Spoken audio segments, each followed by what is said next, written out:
Waggaa 21 booda afurii injifannoo gara Arsenal kana bubbisuu jiru fakkaata. Inni injifatammoo akkuma bardabree jalgaanii karaa taphan. Waggaa 8 booda gara Premier League ka deebite Sunderland akka ajaa'iba taphachaa jirti. Iccitiin isaanii maali? Isaac eegi gara Liverpool kan deeme gareen kunin afurii isaanii yookiin urjiin isaanii guddoo liphisuutiin jirtu. Maaltu ta'e? Kana bal'inaan nuuf ibsuu fi waayilikii Zalaalem Taaddasaa na biraatti argama. Zalaalem warruun Arsenal kan irraa haa eegallu. Arsenal bara kana akka malee taphachuu jirti. Akka ajaa'iba taphachuu jirti. Agammaatti namni injifatee hin beeku. Keessumaa Arsenal barri kun kan keenya jedhanii jiru. Guyyaa qibxataa dhiifama guyyaa qibxataa Atletico Madrid waliin gaaf taphatanii afurii fi duwwaan injifatan. Leenjisaan Atleticootu Diego waan jedhee bara kana garee waliin morkatan keessaa ka akka Arsenal cima ta'e hin jiru jedhe. Dhuguma. Carraan isaanii maal fakkaata? Dhuguma ka amma dubbatti irraati haa jalqabnu Diego Simeoneen bara kana Arsenal waancaa injifachuu ni danda'a. Dheebuu sanas akka qaban ga'umsa sanas akka qaban irratti argeera jedhee dubbatee ture. Kun immoo dhuguma daqiiqaa 13 yookaan daqiiqaa 14 hin caalu Arsenal galchiiwwan kan hunda Atletico Madrid irratti kan lakkoofse Champions League'dhaanis Premier League keessattis ga'umsa ajaa'ibaati kan isaan argisiisaa jiranii. Keessumaa Arsenal waancaa injifachuu danda'u bara kana wantoonni nama jechisiisan ni jiru. Keessumaa sarara ittisaa Arsenal qabxii tokko akkasumas immoo taphattoota baay'ee yookaan filannoo baay'ee qabaachuun dhimma biraadha.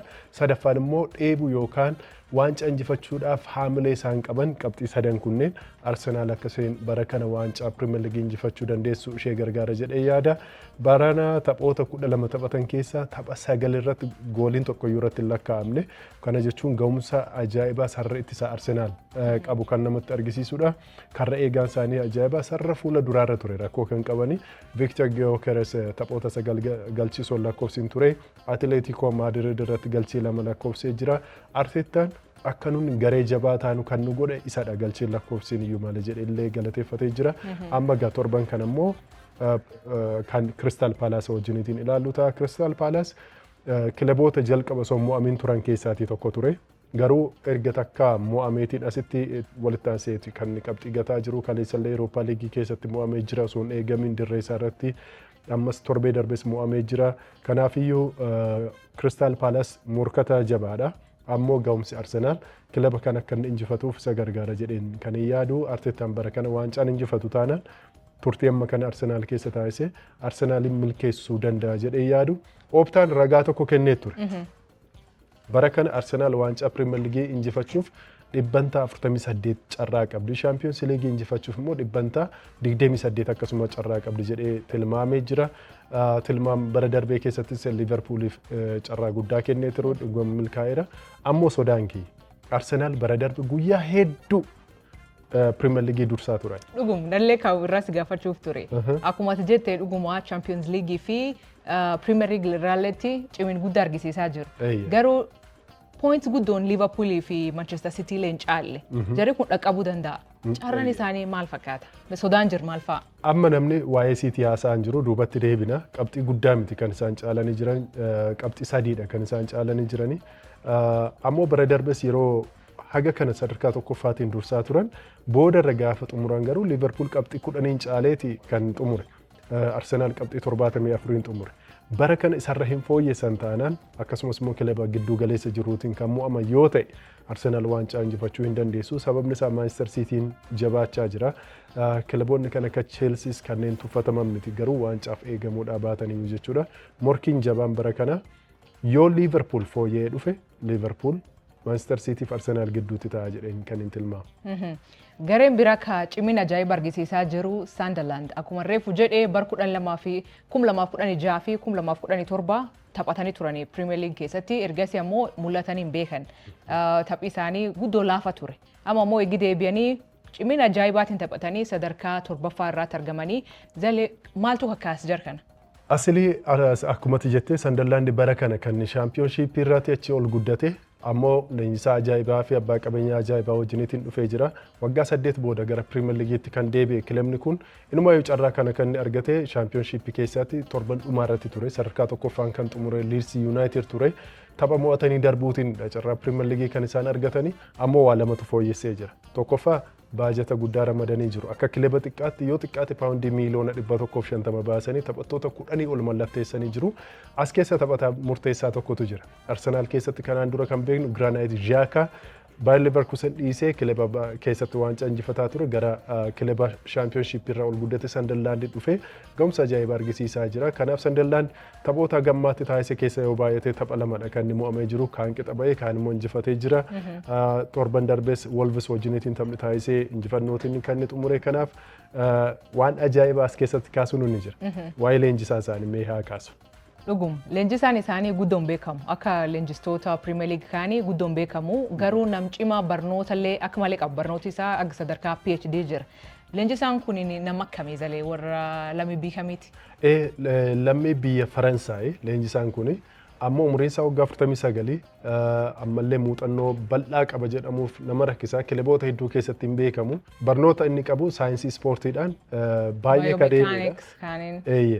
Fiiziyoloojiidhaan PhD qaba. Kana jechuun immoo baay'ee barnoota taphattoota kubbaa miilaatiif baay'ee murteessaadha.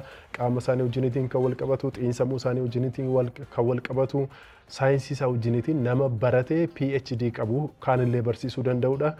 Yuunivarsiitii keessallee yeroo itti barsiiseeru ni jira sadarkaa leekcharummaatti jechuudha. Gaggeessaa yookaan leenjisaa akkasiitiin Sunderland kan gaggeeffamaa jiru. Gam tokkoon shaakala qaamaa akkamiitu barbaachisa. Lammaffaan saayinsiimti kubbaa miilaa maal akka ta'e ni beeka. Sadaffaan xiinsammuu taphattoota irratti hojjechuu ni danda'a. Sababni isaa immoo isaaniin gargaareera kan jedhamuu fi namni kun xiinsammuu fi fiiziyooloojii taphattoota irratti hojjechuu waan danda'uuf kilaba xiqqaadhaan nuuni mo'achuu hin dandeenyu barana ol guddanne kan jedhu sana dagatanii kilaba kamiifiyyuu morkataa jabaa akka isaan ta'an kan gargaare hojii leenjisaan kun kilabicha keessatti hojjete jedhameeti kan amanamu. Abbaan qabeenyaa isaas nama ajaa'ibaadha. Kana wanti biraa ka garee kan yookiin warra kilab kana adda godhu abba qabeen kanaati. Abbaan qabeen kilaboota kaanii jaarrolee gugurdoo warreen ubeen faati amma immoo inni gurba xiqqaa nama umriin isaatu waggaa 27 qofa. Zale kun dhaala moo maal hojjetame kun? Dhuguma dhaala. Maatiin isaa Faransaay keessatti tujaara beekamaadha. Daldalaan kan isaan beekamanii kilaba kan akka Maarsee keessaas qooda xiqqoo ni qabu. Akkuma Glazer Family United keessa jiran Faransaay keessatti kubbaa miilaa irratti hojjechuudhaan beekamu. Maatiin isaa qabeenya maatirraa dhaalee ni qaba. Ammoo dargaggummaatiin baay'ee guddisee sadarkaa hojii gaggeessummaatti sadarkaa kilaba kana ofii bitachuutti gahee jira. Bara 2021 ture kan inni Sunderlandiin bitachuu danda'e jechuudha. Umuriin isaa waggaa 27. Leenjisaan inni qacaree nama biyya isaa barnoota jabaa qabu. Kana lamaantu walitti qindoome Sunderlandiin morkataa jabaa taasise jechuudha. Gareen biraa yookiin kilabiin biraa kan bara kanaa sila caarraa guddaa qabu jedhamee eegamee Liverpool. Ammoo Liverpooliin bara kana guddoo bu'aa akkasii buusuutu hin jiru. Eegii Isaac keessattuu achi dhufee namoonni baay'een warri kun mucaan maaliin dhufee cubbuu maalii kilab kanaaf fidee jedhanii haasaa jiru. Kaaniin ammoo mootiin isaanii immoo Salaleen akkas bu'aa guddaa akkasii buusuutu hin jiru.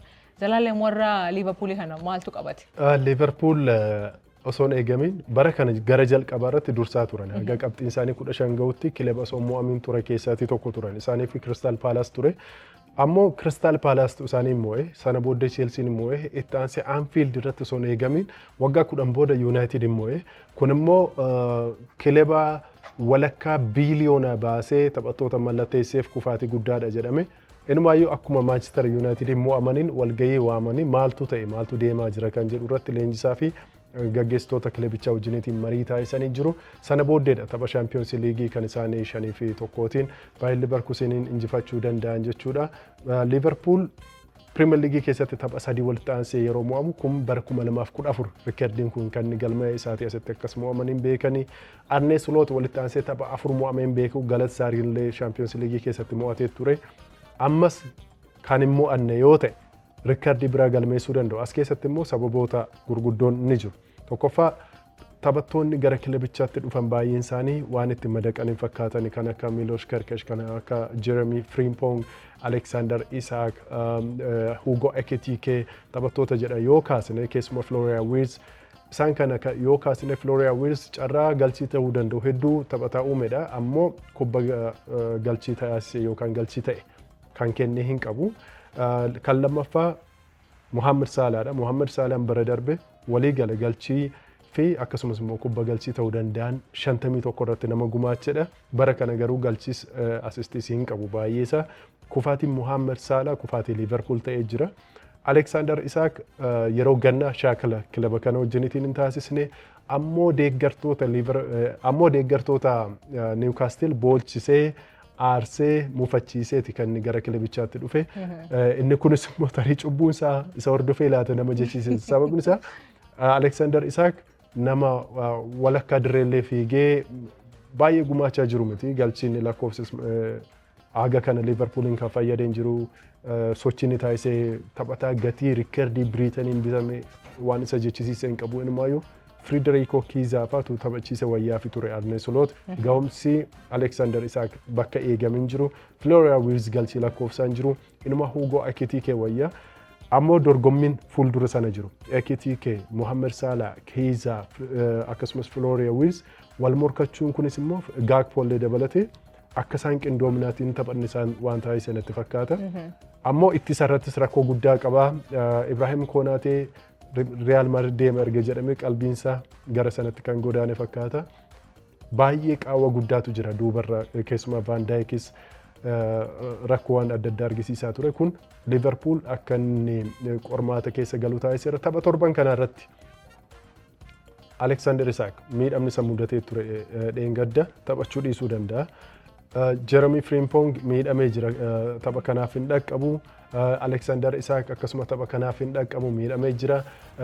Gravenberch tapha kanaaf qaqqabuu dhiisuu ni danda'a. Kun taphattoonni kunneen kan miidhaman yoo ta'e Liverpooliif qormaata guddaa ta'uu danda'a. Gareen bira kan tapha qabu ammoo garee keenya The Red Devils yookiin Manchester United. Maal jedhee duleedii Brighton waliin taphachuuf rakkoon jira ammoo barkuma 2022 irraa kaasee Brighton mo'annee hin beeknu. Rakkoon jira kana. Kaaniin ammoo Amooriimiin illee tapha sadiiyyuu walii taasisee hin injifanne. Abdiin jira maali zalo guyyaa suni taphirraa boqonnaa fudhanna. Deeggaraan tokko haga United walitti taasisee tapha shammuututti rifeensa kiyya muruu jedhee ture. An areeda kiyya waan an murumti. Ammoo United akkumatti jettee Brightonii yeroo baay'ee qorama. Brightoniif Brentford Unitediif yeroo hunda qormaatu guddaa. Biin kun rakkoo nutaa jira.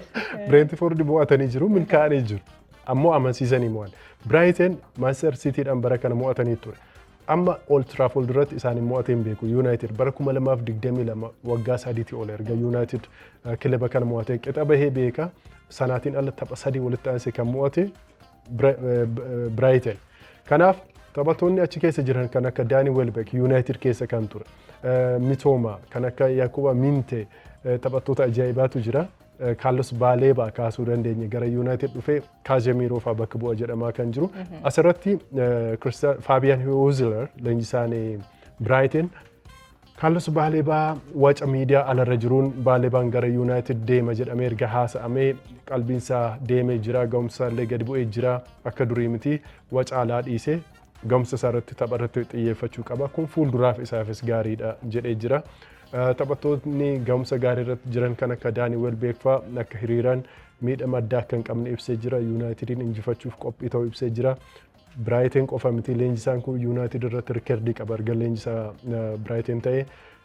Leenjisaa waggaa 32ti dargaggeessa Premier League keessatti muuxannoo dheeraa qabaachuu baatus Jarmanii erga dhufe ga'umsa ajaa'ibaa argisiisaa jira kilaba kana keessatti. Ruben Amorim immoo innillee muuxannoo bal'aa qabaachuu baatus leenjisaa jabaadha. Sporting Lisbon keessatti ammoo tapha lama walitti aansee mo'achuun riikardii ta'ee fi kan galmaa'edha. Taphoota 35 keessa United kan mo'ate tapha 10 qofa leenjisaa kana jalatti jechuudha. Kun immoo riikardii gadi bu'aadha. Kanaaf bara kana fooyya'insa argisiisaa jira. Anfield irratti mo'achuun isaanii haamilee isaanii akka malee ol kaasuu danda'a. Kabraa immoo Brighton walitti aansee isaanii mo'ataa turuun isaanii immoo haaloo qabatanii xiiqeedhaan taphatanii akka isaan morkata jabaataan isaan taasisa. Inni sadaffaa abbaan qabeenyaa United Sir Jim Ratcliffe Amorim amma hin ari'amu hojii isaa irraati waggaa 3 kontiraata qaban eegna garee jabaa ijaaruu qaba yeroo isa barbaachisa jedhee jira. Amantaan kun irratti gatamee jira. Kana walitti ida'amee taphattoonni kan akka Brian Mbeumo, Matthias Cunha fa'aa, Sheskoon fa'aa kan jabaatan yoo ta'e United tapha kana kan mo'atu yoo ta'e qabxiin isaallee ni fooyya'a gara qabxii 16tti. Kun immoo Arsenal faatis warra top 4 yookaan sadarkaa 1-4 keessa jiran wajjiniitiin garaagarummaa baay'ee dhiphisa jechuudha. Boodarra hirmaannaa Champions League qofa miti. United tapha baay'ee hin qabu. Champions League waan hin qabneef qophiidhaaf yeroo gahaa qaba. Waancaa maaf morkanne taphattoota kana qabatee kan jedhanii tilmaaman isin jiru. Tarii jijjiirama jedhu irratti rakkoo isaa kan furatu yoo ta'e Yuunaayitidis garee fooyya'aa adeemu ta'uunsaa namatti argisiisa ammoo mee tapha kanarratti kan eegnu ta'a. Warkan malee warri dhumtorbee kana taphatu Chelsea Sunderland waliin taphatti kaaniin Manchester City illee taph qabdi. Taphi jar kana maal fakkaata mee gabaabinumaan irnoo baay'ee. Keessumaa Chelsean taphattoota dargaggootaadha kan inni qabu. Champions League keessattis Ajaxin 5-1 mo'atee jira. Ga'umsa gaariidha kan inni argisiise. Manchester Cityin irraatiin haasa'amne malee kilaba waancaa irratti dorgomuu danda'udha. Taphattoonni jala miidhaman kan akka Ryan Cherki fa'aa miidhamarra deebi'anii jiru. Haaland taphataa ajaa'ibaati. Taphataan hagasaa riikardii cabsee jiru. Riikarduma bara darbee galmeesse bara immoo deebisee cabsaa jira. Haaland walitti aansee galchii lakkoofsaa jira. Haalli taphasaa fooyya'eera. Baay'ina galchiitiin dursaa jira. Gaardiyoolaan bara kana caalaa Siitii keessa wanta turu hin fakkaatu. Yoo kan turullee ta'e bara kana waancaa injifachuudhaaf kan morkatu natti fakkaata. Taphattoonni Siitiis ga'umsa gaariirra waan jiraniif Siitiinis wanta injifatu natti fakkaata. Akkasuma Cheelsii garuu qormaan isaan mudata. Garuu Siitiin tapha kanarratti ni qorama Aston Villa wajjin kan isaan qaban. Aston Villaan jalqabbii isaa gaarii ta'uudha baatus torban darbee Tottenhamin 2-1 injifatanii jiru. Kanaaf Manchester Cityin dirree isaatiin alatti deemee kan morkatu ta'a. Innis kan injifatu yoo ta'e garaagarummaa Arsenaal wajjiniitiin qabuun dhiphisa. Taphoota Premier League torban kana isin akkamitti tilmaamtu? Arsenaal, Liverpool, Manchester United, Manchester City, Chelsea ni injifatu tilmaama keessan koomentii jalatti nuuf barreessaa. Torbaniin sagantaa kana fakkaatu isiniif dhiyeessina. Turtii gaarii. Galatooma. Nulleeni Abbaarsa Brighton ka barbaraan eegi barkum 2022 nu mo'achaa turte hin cabsin jennee amanna. Nagaatti.